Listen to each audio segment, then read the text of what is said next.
Hello friends, welcome to my YouTube channel. ಹೇಗಿದ್ದೀರಾ ಎಲ್ಲರೂ?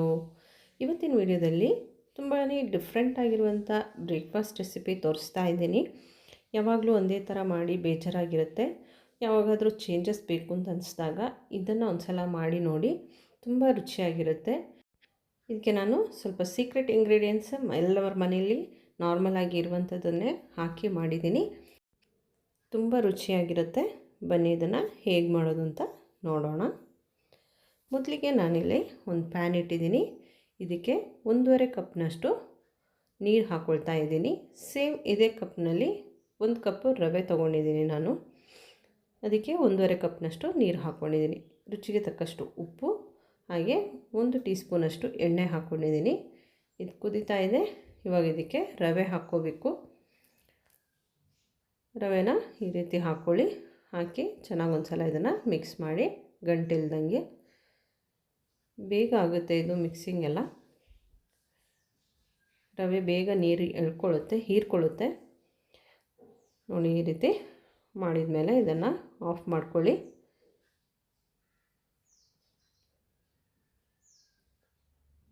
ಇವಾಗ ಇದು ಸ್ವಲ್ಪ ತಣ್ಣಗಾಗಬೇಕು. ಇಷ್ಟು ಬಿಸಿ ಇರುವಾಗ ಮಾಡೋಕ್ಕಾಗಲ್ಲ, ಸ್ವಲ್ಪ ತಣ್ಣಗಾಗಲಿ.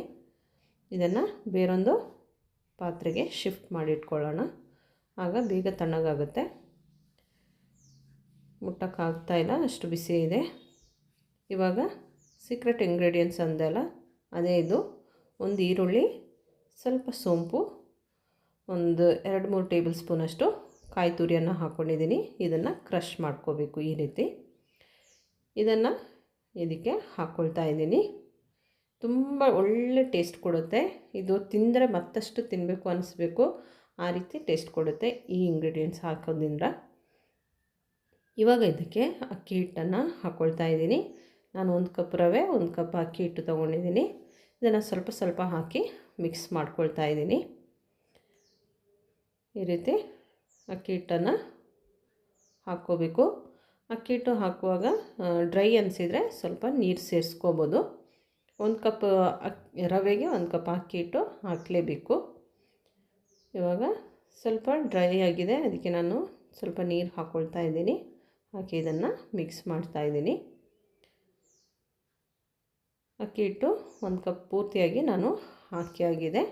ಇದನ್ನು ಚೆನ್ನಾಗಿ ಮಿಕ್ಸ್ ಮಾಡಿ ಈ ರೀತಿ ಸ್ವಲ್ಪ ಸ್ವಲ್ಪ ನೀರು ಹಾಕ್ಕೊಂಡು ಇದನ್ನು ಮಿಕ್ಸ್ ಮಾಡ್ಕೋಬೇಕು. ಪೂರಿ ಹದಕ್ಕೆ ಇದನ್ನು ಮಾಡ್ಕೋಬೇಕು. ಪೂರಿ ಚಪಾತಿಗೆ ಯಾವ ರೀತಿ ಡೋ ರೆಡಿ ಮಾಡ್ತೀವೋ ಸೇಮ್ ಅದೇ ರೀತಿ ಮಾಡಬೇಕು.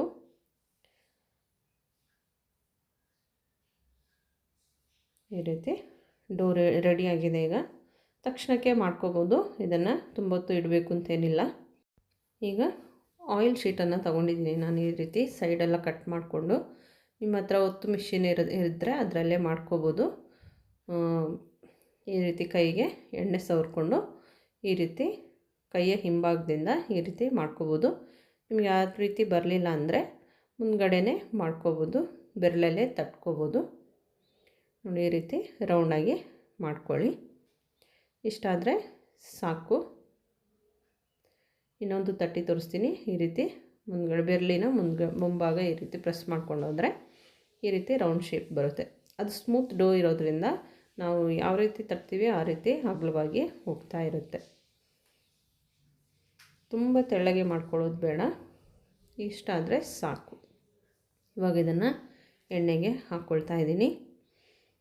ಈ ರೀತಿ ಎಣ್ಣೆಗೆ ಹಾಕಿ ಸ್ವಲ್ಪ ಹೊತ್ತಾದಮೇಲೆ ಈ ರೀತಿ ಪ್ರೆಸ್ ಮಾಡಿಕೊಡಿ, ಅದು ಉಬ್ಬಿ ಬರುತ್ತೆ ನೋಡಿ. ಈ ರೀತಿ ಪೂರಿ ಥರನೇ ಆಗುತ್ತೆ. ಸ್ವಲ್ಪ ಬೇಯೋದಕ್ಕೆ ಇದು ಟೈಮ್ ತಗೊಳುತ್ತೆ. ಇದು ಗೋಲ್ಡನ್ ಬ್ರೌನ್ ಬರಬೇಕು, ಅಲ್ಲಿವರೆಗೂ ಇದನ್ನು ಫ್ರೈ ಮಾಡ್ಕೋಬೇಕು